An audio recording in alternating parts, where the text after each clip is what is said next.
नमस्कार, स्वागत है आपका फायदेमंद फंड्स के इस हफ्ते के कार्यक्रम में।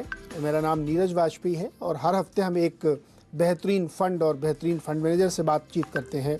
आज हम जिनसे बातचीत करने वाले हैं उनका नाम है पंकज टिब्रेवाल और वो कोटक एएमसी में सीनियर एग्जीक्यूटिव वाइस प्रेसिडेंट और फंड मैनेजर हैं।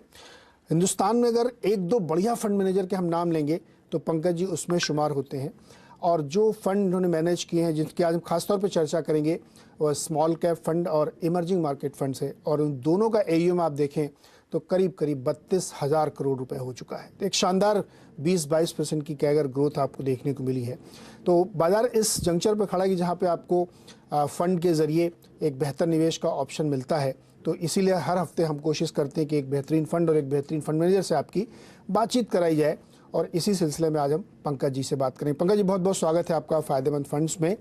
और इससे पहले कि मैं आपके फंड के अंदर एंटर करूं, उसकी निटिग्रिटीज़ को समझूंगा, हम पहले ये जानना चाहते हैं कि थोड़ा सा जो ये मार्केट का इस समय सिनेरियो है, पिछले 1-1.5 महीने से हम लोगों ने एक बड़ी तेज़ रफ्तार से हाइस की तरफ रफ्तार बढ़ा दी है।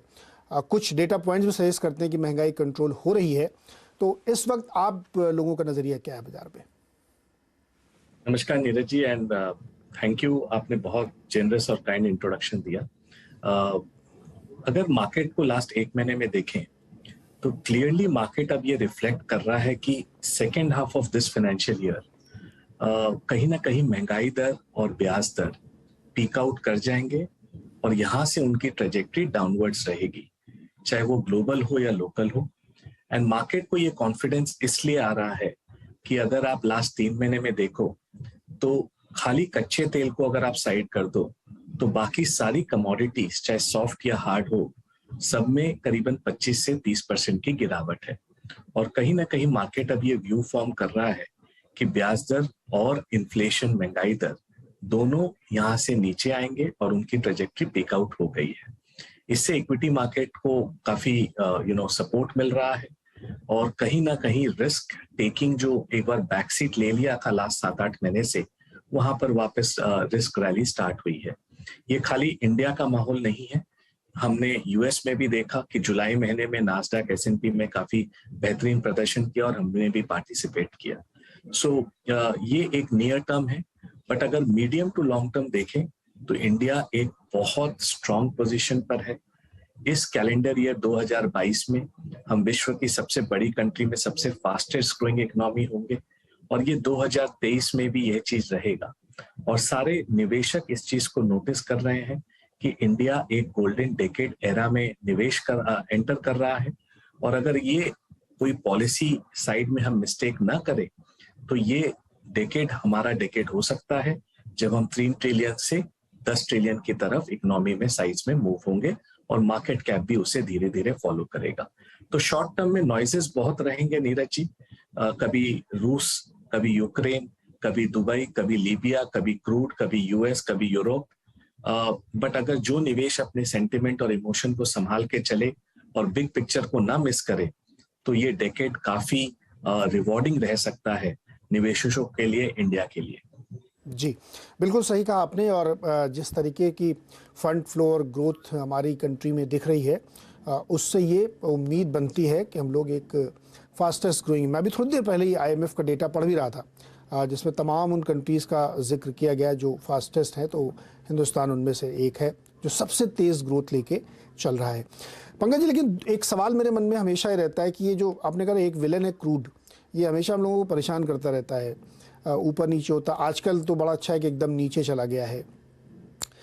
लेकिन मेरा सवाल ये है कि जैसे अमेरिका में ब्याज दरें लगातार बढ़ती रहती है तो हम न चाहते हुए भी मजबूरी में हमको अपनी करेंसी को मैनेज करने के लिए या फ्लो को मैनेज करने के लिए वो कदम उठाने पड़ते हैं। तो क्या ये एक हमारे लिए स्पॉइलर हो सकता है? ये हमको शॉर्ट टर्म की एक दिक्कत ये बनी रहेगी अगले साल 6 महीने तक? और दूसरा इससे जुड़ा सवाल है कि क्रूड जो है, जिस तरीके से दुनिया भर में जियोपॉलिटिकल तनाव बढ़ा हुआ है, आपको लगता है कि 100 के नीचे रहेगा ये? बहुत ही उम्दा सवाल पूछा है नीरज जी आपने। तो ये पूरे जो सेटअप है आज के दिन, मैक्रो सेटअप, जहां पर इंडिया काफी स्ट्रॉन्ग पोजीशन पर है, एक बड़ा जोकर इन द पैक आज के दिन क्रूड ही है। और हम सब जानते हैं कि 70 से 80% हमारी एनर्जी नीड्स क्रूड की इंपोर्ट होती है, और इसके दाम के बढ़ने से ये हमारे करंट अकाउंट पर, फिस्कल डेफिसिट पर और इनफैक्ट करेंसी पर दबाव डालता है। सो क्लियरली आज के दिन जो हम एस्टिमेट करके चल रहे हैं कि ऑन एवरेज दिस ईयर और अगले साल 100 से $110 के बीच में कच्चे तेल का दाम रहेगा, और उसी पर हमारा सारा निर्णय और डिसीजन हो रहा है। अगर ये कोई भी जियोपॉलिटिकल तनाव के कारण या सप्लाई शॉक के कारण अगर हम इसमें एक बड़ी तेजी देखते हैं और 150 पौने $200 के आसपास आ जाए, तो एक बार के लिए कहीं ना कहीं हमें धक्का लगेगा और ये स्टोरी में कहीं ना कहीं सेटबैक होगी। बट लॉन्गर टर्म अगर हम देखें तो ओवरऑल कच्चे तेल की ट्रेजेक्टरी डाउनवर्ड्स है। जैसे जैसे इलेक्ट्रिक व्हीकल्स, जैसे जैसे अलग रिन्यूएबल सोर्सेज हमारे सामने आएंगे, लोग अपने आप को फॉसिल फ्यूल से अलग करेंगे। But in the short term demand supply, आपने सही बोला, बहुत टाइट है। कहीं ना कहीं जियोपॉलिटिकल के कारण सप्लाई साइड में प्रेशर है, और डिमांड कोविड के बाद नॉर्मलाइज हो रही है, चाहे वो ऑटोमोबाइल की डिमांड हो या एविएशन की डिमांड हो, दो जो सेक्टर कच्चे तेल को सबसे ज्यादा यूज करते हैं, और इसके कारण कहीं ना कहीं भाव एकदम स्टेबल और स्ट्रेंथ दिखा रहा है। तो मीडियम टर्म में ये एक सबसे बड़ा रिस्क है, जोकर इन द पैक है, और हमें इसे क्लियरफुली ऑब्जर्व करना चाहिए। पंकज जी, पिछले एक साल या 14-15 महीने में ले लीजिए तो लगभग 3 लाख करोड़ की बिकवाली एफपीआईज ने की, और पिछले एक महीने में आप देखिए तो करीब 20,000 करोड़ की बाइंग उन्होंने करी। तो इसको हम लोग ये देख रहे हैं कि भाई वो रुख पलट गया है, अब वो बाइंग पे उतर आए हैं।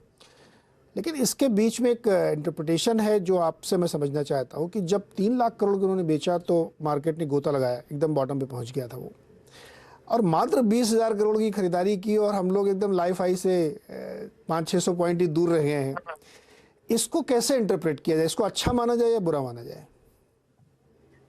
नीरज जी, एक मेरे 20 साल के करियर में जो सबसे बड़ा चेंज देख रहा हूं कि डोमेस्टिक निवेशकों को इस बार जो इंडिया पर कॉन्फिडेंस है, इक्विटी मार्केट पर कॉन्फिडेंस है, वो क्लियरली झलक के आ रहा है। हमने 2002 से 2022 तक करीबन $450 बिलियन का गोल्ड इंपोर्ट किया, और हमारे इक्विटी को बेच के हमने गोल्ड में निवेश किया, और उसका हमने देखा कि रिटर्न्स कुछ भी नहीं है, और एक्चुअली इक्विटी मार्केट का हमने जो 19 या 20% शेयर होल्डिंग विदेशी मित्रों को दे दिया। अब डोमेस्टिक घरेलू इन्वेस्टर्स ये बोल रहे हैं कि ये सबसे बेस्ट एसेट क्लास है वेल्थ क्रिएशन के लिए, और पहली बार हुआ है कि गोरे करीबन $33 बिलियन का माल बेच गए, ऑलमोस्ट 3 लाख करोड़, और मार्केट खाली 17-18% नीचे था ओवरऑल, और $3.5 बिलियन उन्होंने जब लेने की कोशिश की, मार्केट 18% ऊपर आ गया। तो ये दिखाता है कि इस बार डोमेस्टिक और घरेलू निवेशकों ने कितने मैच्योरली बिहेव किया है, और ये डोमेस्टिक सेविंग्स एक सुनामी और एक फोर्स की तरह आई है जिन्होंने एक काउंटर अटैक किया है। और हमारे हिसाब से अगर हम आंकड़ा देखते हैं तो डोमेस्टिक्स के पास करीबन 3.5 लाख करोड़ का एम्यूनेशन एनुअलाइज्ड है। 12,000 करोड़ का सिप बुक है, तो उसको आप 12 से गुना करें तो 1.5 लाख करोड़ वो होता है। बैलेंस एडवांटेज फंड्स करीबन 2 लाख करोड़ की कैटेगरी हो गई है। ऑन एवरेज 30% उनके आज अंडरवेट इक्विटी है, तो अगर हम देखें तो 60,000 करोड़ वहां से। ईपीएफओ नॉर्मली 1 लाख करोड़ निवेश करता है मार्केट में हर साल, तो करीबन लाख करोड़ वहां से आ गया, प्लस इंश्योरेंस, पीएमएस, एआईएफ मिला के सब कुछ करीबन 3.5 लाख का एम्यूनेशन है हमारे पास, जो हमने देखा इस बार हमने काउंटर किया, और ये एक बड़ा फोर्स बन गया है। जस्ट आपको एक एनेक्डोट देता हूं। एक विश्व के सबसे बड़े स्ट्रैटेजिस्ट ने लास्ट वीक अपने मंथली कॉल किया। प्रेजेंटेशन के बाद 10 या 11 क्वेश्चन हुए, उसमें से अधिकतर क्वेश्चन इंडिया के ऊपर किया गया कि हम कैसे पोजीशन करें, क्या करें, ये डोमेस्टिक वाले कब जाएंगे, कब आएंगे, क्या लगता है आपको? तो सारे विदेशी निवेशक बहुत बहुत कंफ्यूज्ड हैं, क्योंकि उन्होंने स्टार्ट ऑफ द ईयर में चाइना खरीदा, इंडिया बेचा, और आज उनकी डबल वैमी हो गई है। चाइना एक साल में 35% नेगेटिव रिटर्न है डॉलर टर्म्स में, इंडियन मार्केट 4% पॉजिटिव रिटर्न है डॉलर टर्म्स में, और उनकी डबल वैमी हुई है। सो आने वाला समय हमें लग रहा है कि विदेशी मित्र इंडिया को काफी पॉजिटिवली देख रहे हैं। खाली वैल्यूएशन है जो उन्हें पीछे रखा हुआ है। अगर थोड़ा भी टाइम करेक्शन या एब्सोल्यूट प्राइस करेक्शन होता है, ये मुझे हाई कन्विक्शन है कि विदेशी मित्र इंडिया को इग्नोर ज्यादा टाइम तक नहीं कर सकते। अच्छी चीज तो महंगी में लेनी पड़ेगी। इस बार उनको बहुत भारी पड़ा है। 3 लाख उनके और 3 हमारे, 6 लाख करोड़ जब चलेगा मार्केट में तो सोचिए कहाँ जाएगा। इसीलिए मैंने ये सवाल ज़रूर पूछा, क्योंकि इस वक्त लोग बहुत ये पूछते रहते हैं। तो देखिए पंकज जी ने कैसे बढ़िया समझाया कि यहाँ से कितनी बड़ी एक तेज़ी के लिए हथियार एकदम हमारे पास लैस है, हम लोग फायरिंग कभी भी कर सकते हैं। पंकज जी, अब हम आपके फंड की बात करते हैं। जो स्मॉल कैप फंड है, ज़्यादातर लोग या बहुत सारे लोग ये सोचते हैं, जो यंगस्टर्स हमारे सोचते हैं कि उनको बढ़िया रिटर्न मिले, ज़्यादा मिले। और आमतौर पर देखा गया है कि जो ग्रोइंग स्टॉक होते हैं, जो छोटे वाले स्टॉक होते हैं, उसमें बहुत बढ़िया पैसा बनता है। लेकिन इंडिविजुअली आप करते हैं तो कई बार आपसे गलत राय हो जाती है। लेकिन आप जैसे माहिर फंड मैनेजर्स के ज़रिए अगर हम लोग करते हैं तो ज़्यादा अच्छा रिटर्न बनता है। तो मैं ये जानना चाहता हूँ कि आपका जो स्मॉल कैप फंड है, या उसमें आप स्टॉक कैसे चुनते हैं, क्या पैरामीटर्स लगाते हैं? क्या क्या चीज हम देखते हैं जब हम सिलेक्ट करते हैं कंपनियां? पहला कि बिजनेस अपॉर्चुनिटी जो कंपनी ऑपरेट कर रही है, जिस सेक्टर में, जिस इंडस्ट्री में, उसमें उसकी अपॉर्चुनिटी क्या है। क्या वो छोटी मछली बड़े तालाब में है या बड़ी मछली छोटे तालाब में है? इसका मतलब वो अपने आप को बहुत ग्रो कर सकती है, अपॉर्चुनिटी साइज बड़ी है, तो इसका मतलब कहीं ना कहीं अगर कंपनी ठीक काम की तो ग्रोथ के लिए उसके क्वेश्चन नहीं होंगे। तो एक इंडस्ट्री एनालिसिस, कंपनी की पोजीशनिंग, उनका मोट, उनका कॉम्पिटिटिव एडवांटेज, ये काफी इम्पोर्टेंट चीज है जो हम देखते हैं। सेकंड, हमने क्या देखा है कि आप इंडिया में आप बिजनेस कर लो, वैल्यूएशन देख लो, फॉरेंसिक अकाउंटिंग सब कर लो, लेकिन अगर मैनेजमेंट अच्छी नहीं है, लीडरशिप अच्छी नहीं है, तो नीरज जी आप वो अच्छी कंपनी को भी धीरे धीरे खराब होता देखते हैं। और यहाँ पर हम काफी टाइम स्पेंड करते हैं अंडरस्टैंडिंग कि मैनेजमेंट कैसा है। और हमारा ये स्ट्रॉन्ग कन्विक्शन है कि leopards don't change their stripes. अगर कोई आदमी खराब है और नीयत उसकी खराब है, तो छोटे टाइम में वो अपने को मार्केट के मोमेंटम में बदलता है, लेकिन उसकी नीयत में अगर खोट है तो वो कभी नहीं बदलेगा। और ये ग्राउंड लेवल से हमें फीडबैक मिलता है, उनके इकोसिस्टम से फीडबैक मिलता है, उनके एक्स एम्प्लॉइज से फीडबैक मिलता है, डिस्ट्रीब्यूशन चैनल पार्टनर से मिलता है कि कंपनी की वर्किंग कैसी है, कंपनी का प्रमोटर्स का पैशन कैसा है, इंटीग्रिटी कैसी है। तो ये आर्ट और साइंस कंबाइंड है, जहां हम काफी ग्राउंड लेवल की रिसर्च करते हैं। थर्ड, हम देखते हैं कि वैल्यूएशन कैसा है। और फोर्थ, हम देखते हैं कि भाई पीएनएल तो सब सही है, लेकिन कंपनी असली में बैलेंस शीट और कैश फ्लो पर कैसा है। और यहाँ हम एक मंत्रा जो फॉलो करते हैं कि top line is vanity, bottom line is sanity, और cash in bank is reality. आप कितनी भी अपनी रेवेन्यू ग्रो कर लो, अगर वो प्रॉफिट नहीं बदले तो उस रेवेन्यू का कोई मतलब नहीं, और उस प्रॉफिट का कोई मतलब नहीं अगर वो कैश फ्लो में नहीं पकड़े, रोकड़े में नहीं बदले। तो ये हम क्लियरली उसको इवॉल्व करके देखते हैं कि लास्ट 5-10 साल में इस कंपनी ने कैश फ्लो कैसे मैनेज किया है, बैलेंस शीट कैसे मैनेज किया है, और कोई भी साइकिल अगर मंदी की आई तो ये अपने आप को सरवाइव कर पाएंगे कि नहीं। और ये पूरा चीज कॉम्बिनेशन करके फिर हम लिक्विडिटी देखते हैं स्टॉक में, और अपॉर्चुनिटी साइज देखते हैं, और हम फिर उस कंपनी में निवेश करते हैं।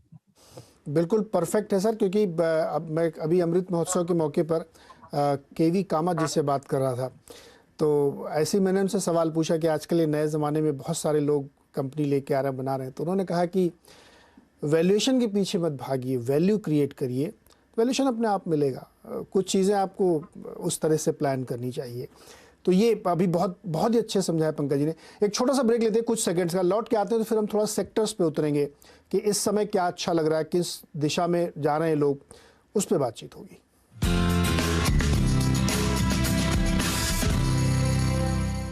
बस एक हफ्ते में